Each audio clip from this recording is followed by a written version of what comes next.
We're also sort of heavily matching, which I love. Hi. New York Black. What was you were telling me a story. Tell me a story. Yes. So you know how most queer people have like their given drag names Yes, or I drag do. names that have been assumed or thrust upon them.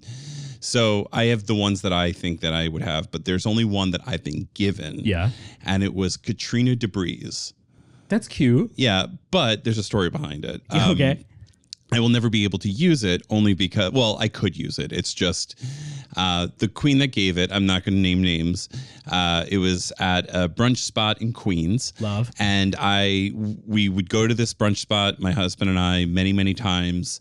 We loved it. It was just a cute little hole in the wall. The queens worked their butts off for every dollar we gave them and then some. And then, you know, we were regulars. We would go and then it was just like, raise your hand if you want to be put in drag, blah, blah, blah. So I was like, yeah, I'll totally do it. No problem. Was given the name Katrina DeBreeze, but to get ready, they brought us into the bathrooms and put like lip liner on us and mascara and everything. Hot. Did my number, terrible, didn't get $1. Was given Katrina DeBreeze, honorary title. On my way home, I felt like crap. No. And I was like, why do I feel so bad? And then by the time I got back to the apartment, I had a fever of 102. And I went to the hospital and I had the bacteria that causes meningitis in my system. So I almost died for drag. But I think it was just God's way of saying, Mike, just don't do drag. I live okay. It's very Missouri locker room 2019 when that meningitis killed all those boys. Yes. But you survived. I lived to tell the tale of my failed drag career. Absolutely. I've had 2 drag names. It was sleep apnea, just sleep apnea. I like that. And then my husband and I were up very stoned late one night. I don't know if you know the musical Ragtime. It's on Broadway now. I've heard of it. But the original cast had this incredible actress who's now passed, and her name is Marin Maisie. She's fucking incredible. She has a song in it. And I had my Apple TV remote, so I held it up and I said, Marin Maisie back to before. And it spelled out Amy Faith Singapore. So I've always gone by Amy Faith Singapore. I love that. Don't you? And I think Marin would love it. Rest in power, Marin. Yes. Rest in power. Maybe that was her name, like her stage name, and another different kind of stage. Like, well, maybe that's her name in the next realm. Yes. She's doing cabaret as Amy Faith Singapore. We love next realms. We love other realms. Yes, we do. Hello. Yes. Hi. Welcome to my couch and my apartment. Yeah, this is our first Tavern Talk. Yes, one of many. Is. I am excited to have you here. Thank you. For those of you who don't know, this man is usually behind the cameras, but I brought him in front of the cameras because I was desperate for such a beautiful, kind soul to join me at my D&D table. Please introduce yourself to the crowd. Okay. Some of you may know me as producer Nathanael from other pods. Some of you may know me as the musical theater diva, and some of you may know my giant chunky ass online. One That's of how I know 3. him. Yeah, one of 3. It always relates to me. But yeah, I'm a podcast producer, worked in TV, film, stage my whole life. That's me, and here I am. And we have a funny little connection. Yes, we do. My very good friend of my husband and I, Tim Try and Nick Smith, who we love dearly. Yes, we love. Shout out to Baldwin Wallace in Cleveland, Ohio. That you are close with them as well. That you live up near them. Yeah, we're up in Fort Tryon realm. Love that up there. It's very, very quiet.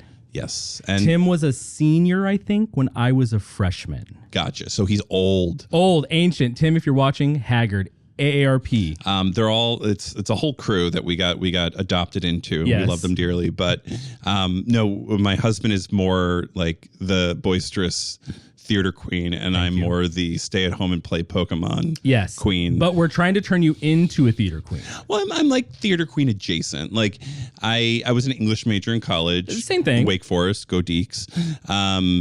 But I studied some theater there, like as part of my curriculum, but I studied it from like an English major perspective. Sure. But a dramaturgical perspective, exactly. if you will. But my husband is the real musical theater queen. So when we first started dating, he would bring me to shows and expose me to all of this theater here in New York, like over the last 15, 16 years. And my favorite thing to do, we haven't done it in a minute, was to go to a show, walk back from the show because we live on in Midtown East. Yeah, it's like, don't give your locale away, baby. No, I'll get a P.O. box. You can send stuff there. We would walk back from the theater and just talk about it. And I would talk about it usually from like a narrative or performance perspective. He would talk about it like, especially if it was musical, it'd be like, oh, she had flat feet, or no, she hit that. How many blocks did you give between the theater and gossiping? Oh, as soon as we got out the door. No. Yeah. No. I mean, because we walk fast. We get out the door. We don't wait for the stage door unless we knew someone in it. But it was still like, I would talk about the narrative, but like if someone's singing, I'm like, I can't tell if they're singing poorly unless it's Fergie. But you know what? It's not the quality of voice, it's the delivery, because Elaine Stritch, maybe not the best vocalist. Carol Channing, maybe not the best vocalist. Can you give me your best Carol Channing real quick? Raspberry. That's good. That's good. It was a little gravelly. No, raspberry. Raspberry. Raspberry. Do you know the story of that? Yes, that she was supposed to blow a raspberry and said raspberries instead. I fucking love her. And while we're on the topic of theater, I want to introduce to everybody Heaven. There's an Elaine Stritch documentary, which I believe is called Just Shoot Me. And then there's a Carol Channing documentary called Larger Than Life, I think. The best afternoon in your whole life, if you want to learn about theater or you just love theater and you want to do your thing, is to watch them both back to back. It does not matter which order. Oh, they're completely separate. They are completely separate documentaries, but they are two blonde Irish leading ladies who worked in musical theater from like the late 30s to the 70s. It was their heyday. Wasn't Carol Channing part black as well? In the documentary, she talks about there's a whole section about it. But yeah, no, I recommend watching them in either order, getting as stoned as you want, getting as drunk as you want, because it's two completely different perspectives on the same time. Elaine Stritch, bitter, angry, rage-fueled, but brilliant. And then Carol Channing, sort of optimistic, go get them. But they're in the same theaters at the same time. And it'll change you. Back to back. I'll check it out. Back to back. Live stream both documentaries. Yes. On Twitch. Are we doing it for Patreon? Or are we just going to watch we'll do it for back? Patreon. Oh. We'll do it. Okay. Why not?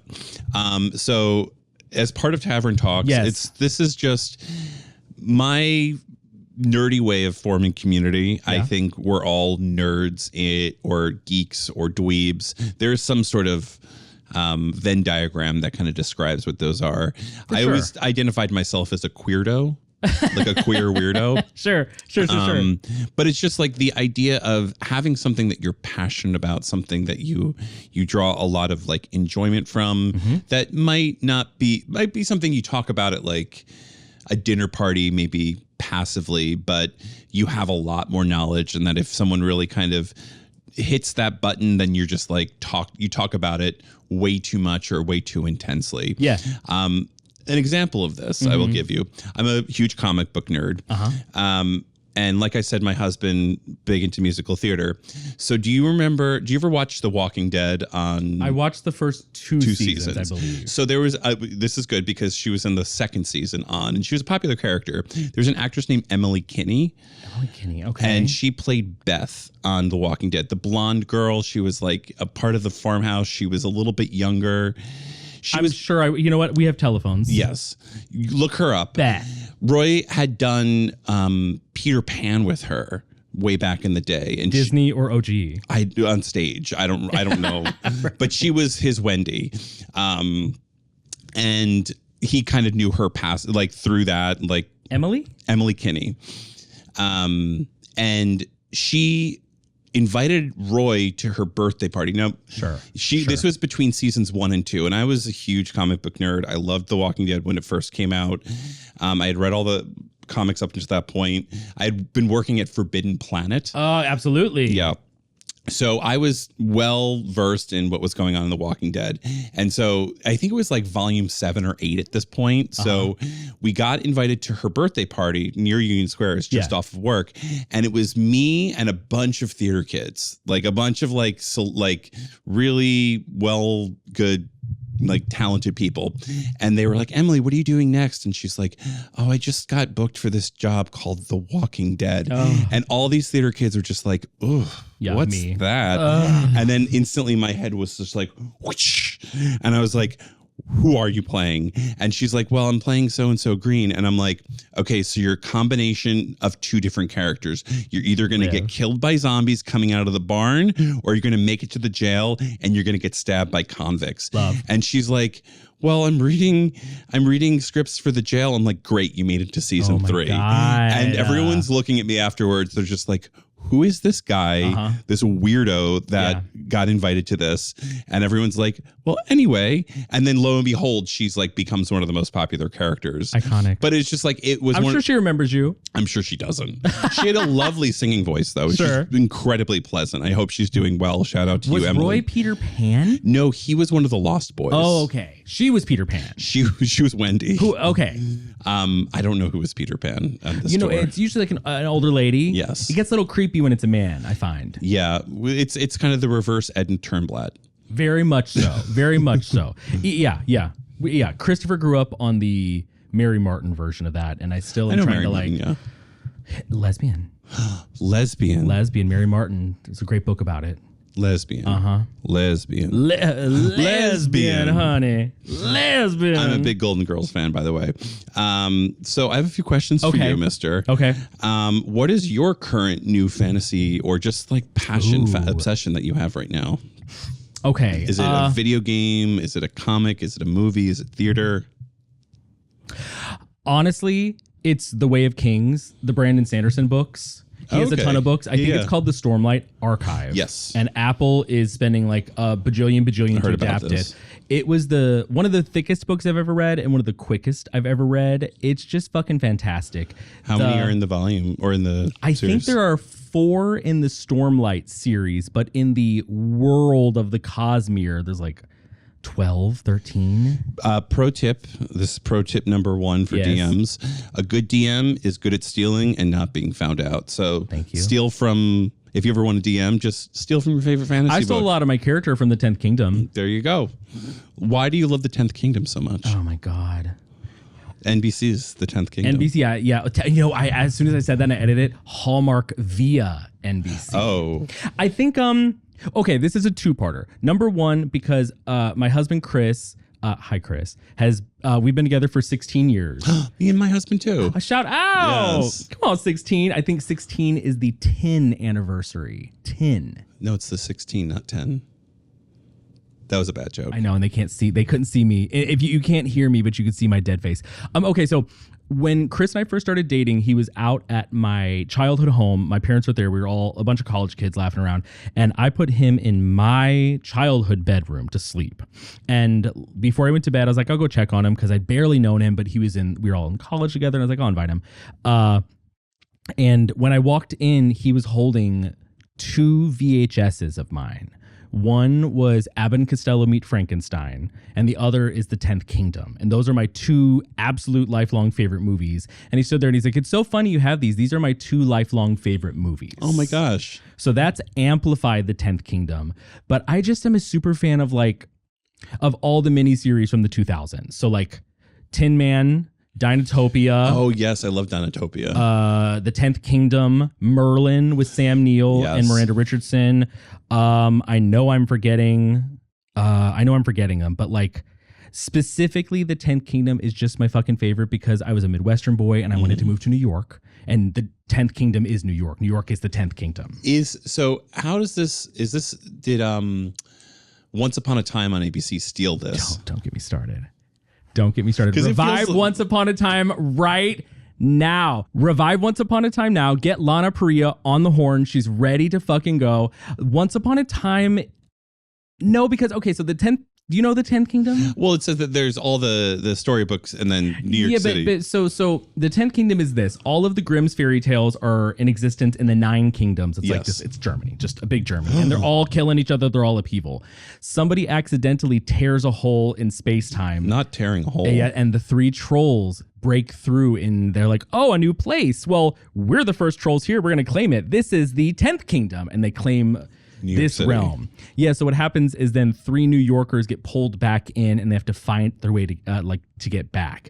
So Once Upon a Time is the exact opposite of that. It's they curse and all the fairy tale people are brought to The real world. Yes. To Storybrooke or whatever it's called. I fucking loves. Also with my husband, we watched that, and it's just the absolute best watch. It's so heinous. It's so horrible. You know the horseshoe political effect, like you go so far right. That's what Once Upon a Time is. It's so genuinely awful that it sort of branches over into like, why do I care about Rumpelstiltskin and Belle as a couple? Well, didn't they realized that their main audience was just Disney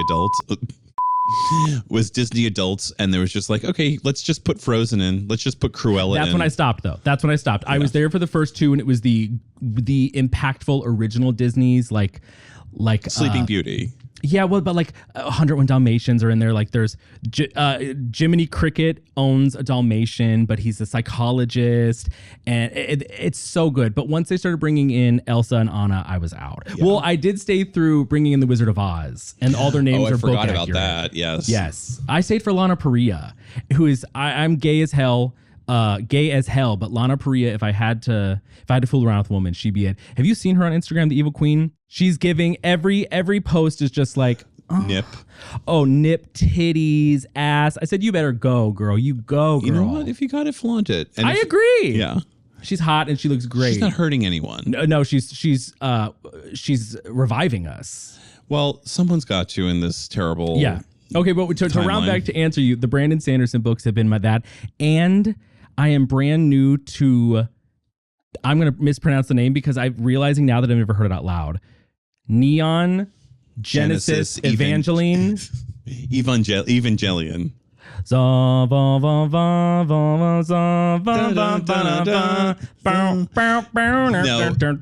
have a YouTube video for you to look up. Okay. There is a full black church choir singing at a Japanese talk show where the woman who wrote that song and sings a song is like they're doing some sort of event, and it is the most beautiful rendition of all these people singing in Japanese, but it's just like, and it's just like such an iconic song. That's Say that last word for me. Evangeline. Evangelion. Neon Genesis Evangelion. It's Pacific Rim. It's Pacific Rim, yes. It's a specific run on specific rims. I guess. I mean, how have you watched the entire thing? No, I started it this week. They put it on Netflix. I was like, oh, I've never seen this before. It has some Pacific Rim vibes, but it is people in big machines fighting kaijus. That's kind of the gist of it to begin. But it's sort of like a weird, a weird tension between like a bunch of like teens. Girls and are they teenagers? They're all supposed to be teenagers. The girls are like the little boy's living with. I thought she was giving like 25, 26. The redhead. No, she's black hair, I think. Oh yeah, she's 25, 26. Let me open up a can of water. Everything. She's drinking beer usually. Did you meet the penguin Pen yet? No, I'm like 4 episodes in. I just realized I'd never seen it before. It's a great watch. It's fun and short. But it's intense. Get ready. There's a lot of media surrounding it. Let me ask you while we're here, off the top of your head, number 1 anime song. You can give me 2. This is not of all time. This is just for you right now. Like, what are the ones that come to your mind? I'll go first since I asked you if you want me to. Yeah, please do. Pokemon Original Always. Yes. And Season 1 Attack on Titan. That one that gets me fucking pumped. I think the 2 that are just on rotation for me, one because my husband plays it all the time and he just loves is the first intro to Delicious in Dungeon. Yes. Which is just like such a calming, like fun little adventure romp. That's the one with that cute fat little bear. That dwarf that's everywhere. Man. Yeah, I see him everywhere. And then the opening to Freerun. Like, I don't know that. Freerun Beyond Journey's End. You all have to watch it. It's required watching. Do I need to get that Crunchy Bubble or whatever it's called? No, the first season is on Netflix. Okay. The second one's probably coming soon. So it's really interesting. My husband and I really like Freerun's English voice actors, so we want to watch the dub version. That might be sacrilege. But we try and do it on our Crunchyroll, and the only English version version is the audio caption version. Oh my God. So it's describing what's happening in the scene on top of their English voices. And I just can't watch it. Yeah. So, but I've been watching all the clips. Freerun Beyond Journey's End, for those of you who are want to know. Say that's the Freerun Beyond Journey's End. Is there a Freerun 1 or is that it? There's currently the second season is out. Okay. There's airing currently. Okay. But the basic gist is both of those are like fantasy D&D inspired a bit, but Freerun is, hey, what would happen if this like millennia old elf, went and saved the world with a bunch of people that they're all humans. Yeah. She's like, okay, I'm going to head back. See you later. I'll be back in a bit. They're like, okay. 50 years later, she comes back and she's just like, why are you all old? And she's exactly the same. Yeah. And it's her kind of learning to appreciate life as she lives it. Sure. When her concept of time is so much bigger compared to everyone around her. And it's really just like, it encourages you to kind of take time and slow down. Okay. But the fight scenes are amazing. Yeah. The music is amazing. Yeah. So many badass women with magic and, weapons and stuff. Yeah. That's my go-to, obviously. Yeah. But those two are on repeat at my gym playlist. Yeah. It's like, I need a good BPM kind of pump me up on the Stairmaster as I do my thing. But I can't imagine the sound of me on the treadmill when I'm jumping to the end of the Attack on Titan song, because I'm jumping. Yes. Well, you got to do your flight abilities. My Aaron abilities. To catch Dirty Daddy Aaron. Yeah. He got to cut that hair at the end. I know. I mean, he got it cut. Let's just say that. I have him on Fortnite. I haven't played Fortnite in a minute. So. Well, let's talk about Fortnite, because that's where the gays and theys are.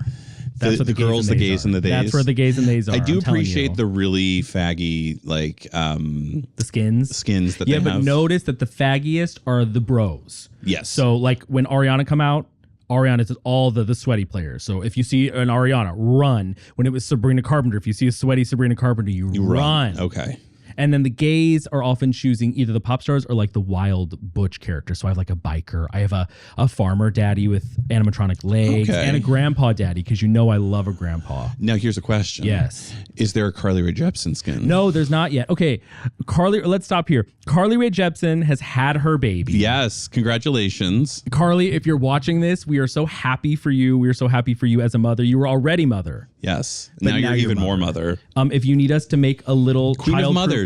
Queen of Babies. Queen of Babies. Soon to be Queen of Broadway. Yes. 13 going? 10 Things I Hate About You. 10 Things I Hate About You. It's a number. Yes. There's a number in there. With Lena Dunham. We support you, Carly. We'll be there front row center. We will be there. We will rush ticket. We will purchase full price tickets. I will buy out the entire theater and sit alone in the VIP. Listen, I have her Cinderella bootleg and she was charming as fuck. She's very charming. Charming as fuck. And everybody I know from working years and years in musical theater, anybody who worked with her was she was fucking lovely. She just I love her music. Yeah. And we've talked about this off camera. Yes, obviously. we're big CRJ fans. Yes. But it's just, I think it's a combination of her music's just really catchy and fun to listen to. Her Emotion album, number one, always and forever.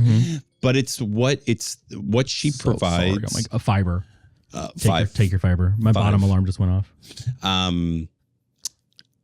What she brings to her performance in both digital media and stage is she is just really enjoying herself. Yeah, absolutely. And she's just you can tell she's really just thankful and appreciative to be able to do that, to perform. Yeah. Another queen that reminds me of her is Kylie Minogue, because we went to go see her at Madison Square Garden. The disco tour? Yes. Oh. It was so much fun. And this woman is not gotten her flowers in America. Yeah. And she was just up there bouncing and bopping from most pop stars are in their teens and 20s, and she's up there and she's just I am so happy to be here. Yeah. And I'm that is the right attitude to have, is to just be I'm just appreciative that I'm able to move my body and get up there and do the thing and be. Were you at Horse Meat when she showed up?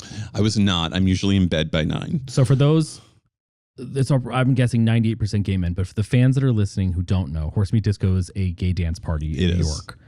Salacious. They have all three of those things there. Yeah, it's a salacious. Horse, they have meat, and they have disco. Let me tell you what, I was living in St. Louis at the time. I lived in New York for 10 years and then was out in St. Louis, blah, blah, blah. Back again, I got a phone call and then another phone call and then another phone call from just inebriated homosexuals were like, you are not going to believe who's here. One of my dear friends, Jonathan, called me and he was like, I was taking a piss outside in the alley and all of a sudden all these people got out and then this little blonde lady got out and we're kind of looking at her and she laughed and waved and went in. I was like, who the fuck is that? And he's like, and I went inside and heard Padam. And it was indeed. So now Carly needs to get there. Yes. But she'll bring her kid. Just put those like noise canceling headphones on. Oh, Carly Rae. Yeah. She's so happy. With those beautiful blue curtains from her wedding. Oh. Look up her wedding. It's going to go on the screen. Yeah. You can see it. So pretty. It's so pretty. Where did she get married? Here. I don't know where specifically in the room, but I know that she took pictures outside Chelsea Hotel on 23rd, I guess it is, 23rd, 28th. Okay. I thought it was the Bowery Hotel that she got. Did she get married at the Bowery Hotel? She might have. I just know that the pictures were outside. I just say because I got married at the Bowery Hotel. Oh my God. As you can see it right there. I would not have known that that's what the Bowery Hotel looks like. Yeah. All over the old CBGB. Did you know that? No, I didn't either. I didn't know that either. Rest in peace, CBGB. Rest in peace, CBGB. Let's not go too far back in time. I have a little this or that for you. Okay. Healing or attacking? In life? Yeah. Healing. Healing now from age 0 to 32, attacking. Yes. Now healing. Now healing. Yeah. Healing yourself or healing others? I'm working to heal others. Okay. I think I've healed myself good enough from all the years of trauma and gay life that I'm like, I think I'm ready. I think I'm ready to be nice. Now, are you repairing what's lost or adding on what needs to be added on? Like shield healer or HP healer? Shield healer, because I think that the structure is already there. I just got to fix it and tighten it up. Okay. I don't have to create anything. I just have to tighten it. Now, this splits into your little character, Oh, God. Merrimack. Why don't you heal during your sessions? Why do you just keep turning into animals? I do heal. I've healed a couple times. I think Merrimack is me learning to play D&D as Merrimack is learning to be in life. So my druid gnome from the woods, a little bit lifted from the 10th Kingdom. I don't think that the writer's going to come for me, but there's a plot. So the 10th Kingdom is many plots, right? And one of the plots is the main characters are looking for a magic mirror. It's a magic mirror that gets them back to the 10th Kingdom through the portal, right? So at one point, it's a 6.5 hour movie, 7 hour movie. I'd say like hour 5, they get the mirror. Everything works out at the end of the episode. They get it. And then the villain is coming after them. Like, oh shit, we got to run with the mirror. What happens? The mirror shatters. And they actually develop the curse of bad luck that they have to fix. Oh, that's where it comes from. So I lifted that for my character, and I was like, I want to give him something that's simple for Nate to remember because I'm new to D&D and still trying to calculate everything like Ariana and the math memes. But like, that's what I sort of took of like, oh, I'm just going to lift that up. Yeah. You know what I mean? So like Merrimack is coming in back to the city as I'm coming back to the city, and he has complex trauma. So that's my complex trauma. The mirror is my complex trauma. I feel like everybody else is playing like, you know, I'm a 5'9" guy who works out. My character is a big tittied, fabulous 3-armed person. I'm like, no, I just need to be me so I can learn the game. And then as I grow into new characters, I think now I'll be like, oh, okay, I want to be like a wild something or other. But it's just me, sort of. By the way, we are shooting in my living room. The light is changing as it is now setting. The sun is setting a lot later in the season. So lucky us. I've learned through Merrimack. I think I finally figured out how to play. Yes. I mean, you've been doing a great job. And there's no wrong way to play. But you know that video of the girl from True Blood? I can't remember her name. Yes.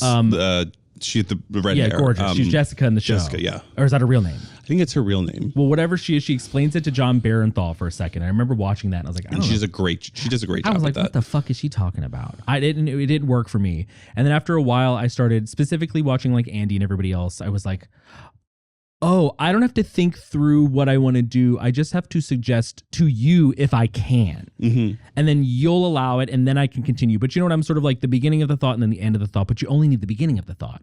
You can make a plan, but you don't know if the plan's going to work. Yeah. It's like, I'm going to jump and try and jump to this other side of the cliff. Yeah. Will I make it? Yeah. So like falling into the water in the last campaign, I was like, I can think strategically what I would do, but I can tell you what I would do is freak out. Yeah. So a part of me is starting to recognize that it's not always about, it's my turn. What is the best course of militaristic action to win? sometimes it's just like, how do I feel? What would I do? I like that way of playing a little bit more. Some people may not, but it's just, I think it's more fun to tell a story of people who would react naturally. Yeah.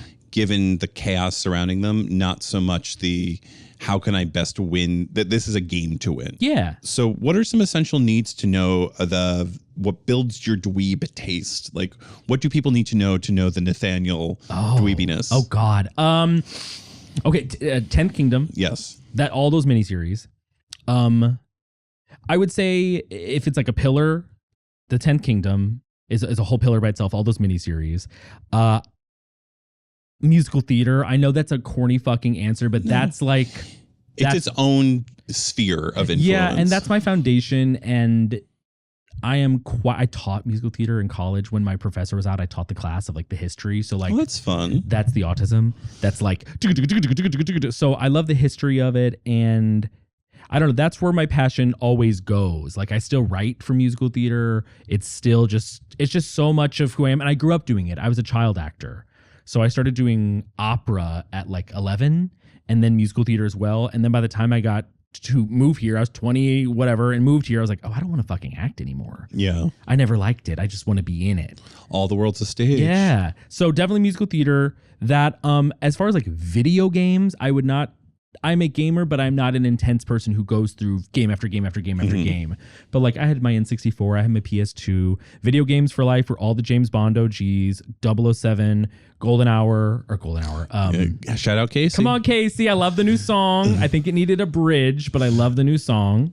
I thought it was perfect. I really am not about this bridgeless world we have, because the bridge is such a part of the Great American Songbook. It's such a part of who we are as a singing culture in the United States that brings in all of the cultures. And suddenly in pop music, it's imagine all the Britney songs if there were no bridges. Well, imagine the Gaga songs if there were no bridges. Maybe this is Casey's way of saying that because of the society we live in, we're lacking bridges.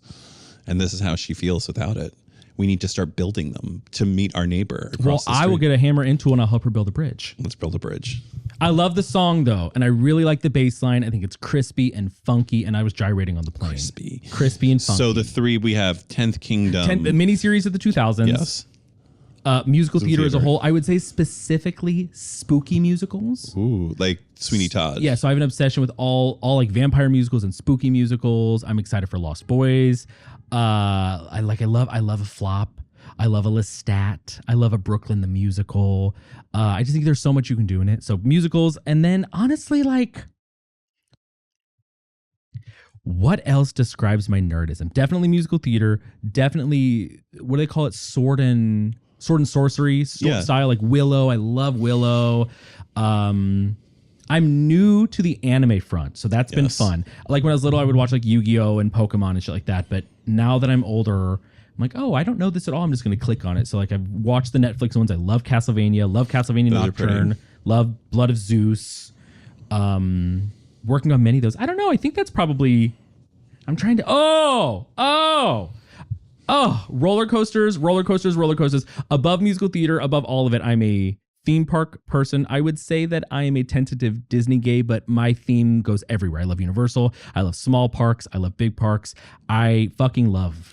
Did you play Roller Coaster Tycoon? Not only did I play Roller Coaster Tycoon, but I used to do opera, like I said, so I had to memorize a fuck ton of music. And how I would memorize is I'd put on Roller Coaster Tycoon in the Tower of Power, put the CD in, and then I would play the scores or whatever. And I remember Roller Coaster Tycoon 2 came out on around Christmas, and it was the year that Broadway the American Musical came out, which is another like 9-hour documentary. Broadway the American Musical by Michael Kander. It's a 9-hour movie. It will teach you everything you've ever needed to know about the American musical theater, because musicals have only been around, 2026?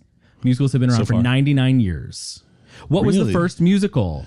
Michael, what was the first musical? Here's a hint. I'm from where it takes place.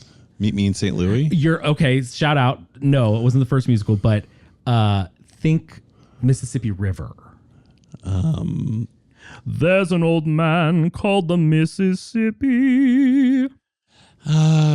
Is it Wicked? Yes, correct. Correct. No, the answer would be Showboat. Showboat opened in 1927 at the still standing New Amsterdam Theater, and it was the first time that they had integrated an actual plot line. You don't know Showboat? I mean, you don't know Old Man River? I'm more of a Hairspray type of guy. You don't know fish gotta swim and birds gotta fly. I gotta love a man till I die. I don't believe in fish and birds procreating. You don't know it? It's very problematic, Showboat, but they were trying so hard to be progressive. So I honor a little bit of that. You know what I mean? It's the effort sometimes. Yes, obviously they could have done better, but that was the first musical. So next year, we'll clock in at 100 years of musical theater. And that'll come back and win the best revival. Yeah, hey, it was revived with Elaine Stritch in the 90s, Hal Prince directed. And it didn't win anything. It didn't win anything. No Tonys for them. No, I don't think so. Maybe for set. It usually wins set because the fucking Showboat rules on stage. Yeah. Oh, that's cool. Oh, yeah. The Last Ship is coming back. Where? Here. Where at? I don't know. Some theater, I think. I know someone in it. My friend Matt. The Last Ship? Yep. That performance, I think it's him at the Public, and he sings the opening number. It's great. It's a good show. I like it. Okay. Well, another ship that's on the stage. What can you give me a super favorite musical and a show that you just fucking hated? This is not to do with any of the actors, and if it is, you can call them out. Just the production that you were just not. So it's not a happy musical that I didn't like. I don't want to play. I want musicals. No plays. We're not talking I like plays. All the musicals. That's the thing. That's okay. That's fair. I like musicals. There's no one that I didn't like. I mean, how dare I ask you a musical question and you try to drop me a straight play? So the one that I think I didn't connect with as much, and it was just, I think so my husband used to work in a casting office, and he got tickets to go see Follies. Yeah. But the problem was his ticket was down in the third row. Yeah. And my ticket was back of the theater, up by myself in the upper left-hand corner. Yeah. And I'd never seen Follies before, so I didn't know what it was about. Yeah. And to send me to this show by myself and be like, okay, love Sondheim, this is great. I'm like, what's happening in the second act? So what you're saying is Stephen Sondheim deserved to die. Yeah, we all deserve to die because eternal life is pain. Which is another Sondheim quote. We all deserve to die, Sweeney Todd.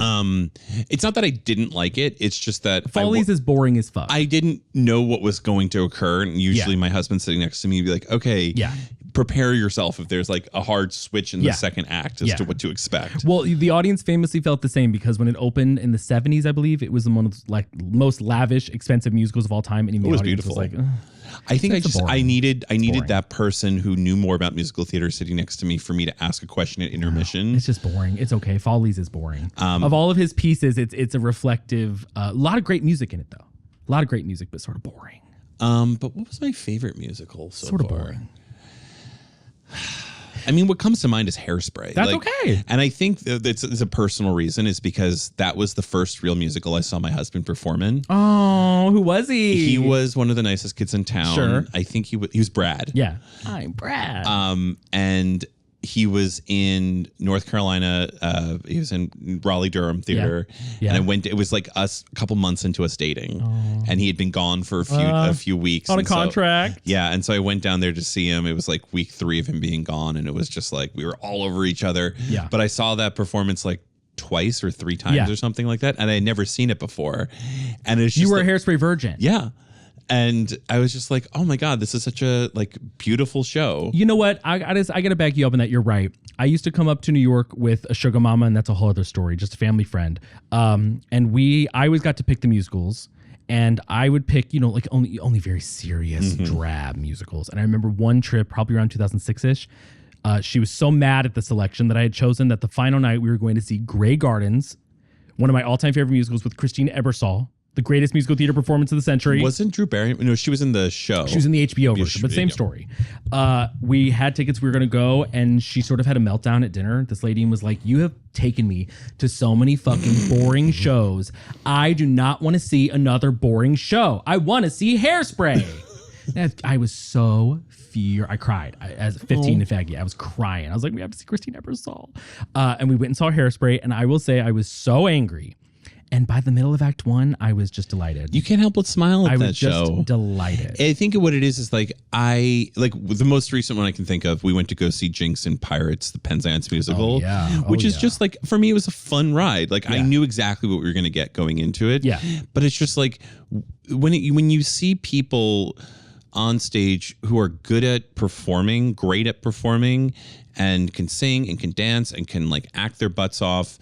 And it's just like they're having a good time. Yeah. It makes me have a good time. I know that's probably pretty basic, but I'm just like, no, that you're calling to the heart of the matter, because it used to be called musical comedy. Now they've dropped the comedy, but it is a musical comedy. They're rare nowadays to see like a good old fashioned, like, we're here to sing and dance. We got a big orchestra. We're going to hit it with you. I also liked Les Mis. Lovely Miz. Is like when that was here, it was just like, that was a beautiful, beautiful show. Yeah. Love. Sad, but beautiful. Miserable even. Yes. Time for revolution. I can't believe I didn't talk about roller coasters. I think it's so apparent in me. It literally says it on my Recon profile. Ooh, Recon. Literally. So we have been playing D&D together for the better part of a year. Yeah. Almost 2. No, 6 months. 6 months. Oh, that's right. You started the campaign late. Yeah. What was your initial thought of what D&D was prior to coming in? Like your idea of it? I always wanted to. I've always wanted to. I love tabletop games. I love any sort of role play game. I was super big in One Night Werewolf. It's just Mafia. Yes. You can play Mafia any style, but I love their setup. They've got an app with music. One of my favorite things about Werewolf was our friend Nick Smith, who had never played Werewolf before. Yes. We're trying to teach him how to play in Fire Island. And of course you were. That's the best place to play it. Yes, it was. But I think he was a little drunk or high or something like that. Yeah. And it was like the second round, and the first thing, like after like the whole thing, we stop, we pick up our cards, and we're about to like negotiate. Yeah. And the first thing he says, I kid you not, he's like, "What if I'm the werewolf?" Yes, always. And we're like, that's what everybody always Nick, does. we know you're the werewolf now. Yeah. So that's our running joke with him. You can play with new people. And I think that's sort of what I knew about D&D is like, I was never going to be able to find a group. And I had played one-off games. Yeah. And the vibe was off. The vibe is important. The vibe, I think, DM rule number 3, the vibe is important. It is really important. And I don't know, I've always wanted to. I just didn't quite understand what the fuck to do, to be honest. Like, I never just had like real life. Yeah, and I like a trial by fire. I don't like to sit down and told a bunch of things over and over, like, put me in it, and you've done a great job of throwing me in. Thank you. And I have embarrassed myself, and I love shouting profoundly well what I want to do, and then if you being like, no, you can't do that. Like, okay, well, I learned. Now I know. Now you know, but my favorite is I think the thing that a lot of people get stuck with is that there are rules, yes, but half the fun is kind of trying to find the way to wiggle around them or find a way around them. And I always err on the rule of cool, you know. Yes, I try to be like, okay, you're in combat, only 6 words, you know, for free action. But if you say something really funny or cool or important, that's what I try to do. Yeah, it's just like, okay, get 10 words and not a big deal. You spoke really fast, you know, but I think that that's what I really love about kind of this combination of guys at the table is that we have mixtures of veterans, but also newbies. Yeah. And that teaches the veterans to be like, oh, I was there once and this is an accurate way to play, a good way to play. But also, you know, with the veterans, you learn kind of tools and tricks and tips. It's just like you're all guiding each other. That's what it's been. It's been a hyper learning experience. So I was excited to start this split up because I sat down. I was like, I think I know what to do. I'm forever going to be nervous. But you know what's actually really helped is like memes. I know this sounds stupid, but seeing memes like that one I sent you where they were like, of course I speak. Searches. I was like, thank you. Okay, so that's universal. It's real. But I was like, oh no, I'm the only one having to look things up. I'm the only one having to like search or Google and then flip to the rule book itself.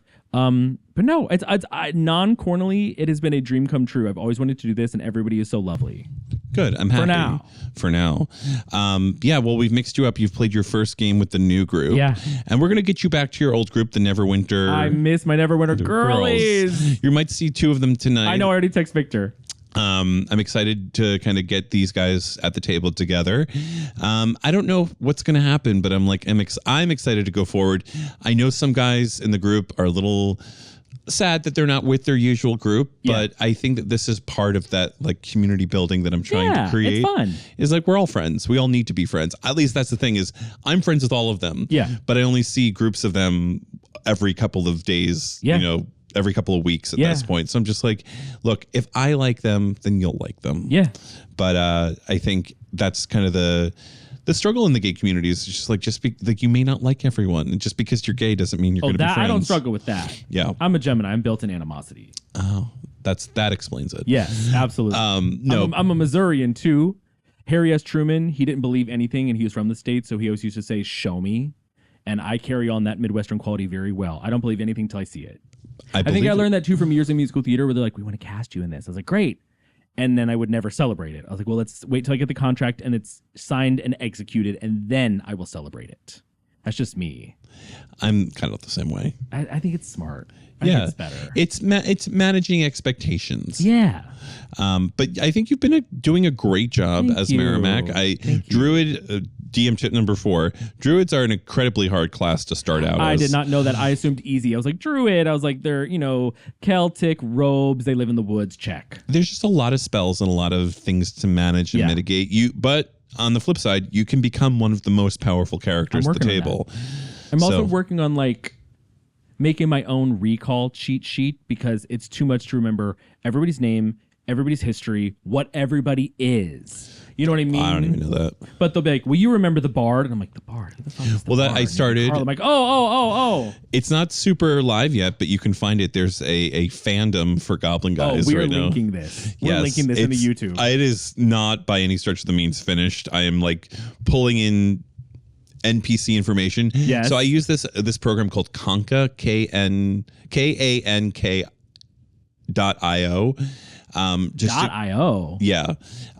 It is a program. I pay $12 a month or something for it, but it's to capture all of my NPCs. Oh, cute. And it's just I have, and they have that relationship tracker, so I can literally connect two players together, two people together. Yeah. I know these NPCs like my own family. Yeah. And you ask me any question about any NPC, I know it. Yeah. Because this is my little playing with dolls Barbies in the corner, and be like, I made up my own story. Now you guys get to play with it. Yeah. But I'm trying to fill that out, because I'm just what do you mean you don't know who Brannick Deep Draft is? You only spent 12 sessions with him. I'm literally these characters on Dropout. I don't know who this is. For those of you listening and watching, we're going to try to be getting these pods up every Friday. Yes. I'm the first player. We're going to go through not only all of the players, but guests, non-players, one-off, and then just friends of yours, D&D folk, fantasy folk, the entire cast of the 10 Kingdoms sitting on the couch, John Larroquette, rest in power, but everybody else. Yeah. And then Carly Rae Jepsen. And the baby. And the baby. And the saxophonist, because he is cute as fuck. He is cute. He's and maybe cute the baby can play the saxophone eventually. Oh, the baby can play Pebble. Pebble, for those of you who don't know, Nathanael and his group in the pre-session, a pre-stream session, hatched a Tarrasque baby and named it Pebble. Pebble, she's so sweet. But they lost it at the bottom of a chasm, and now the mother's following you to get it. You know what? If I had a nickel, I'm a baby stealer. Yeah, don't steal. 0 to 1.5. Give them. I love the crying. I love it all. The smells. As soon as they develop personalities, I'm like, because those are a dime a dozen. I have a degree in acting, but I can't pretend to be interested in what a 2-year-old's saying. And that's how we're going to end it. Yeah. Thank you so much for joining me on the couch. Thank you for having me. I hope everyone tunes in next week, where our guest will be someone else. Yeah. Bye, everybody. Bye.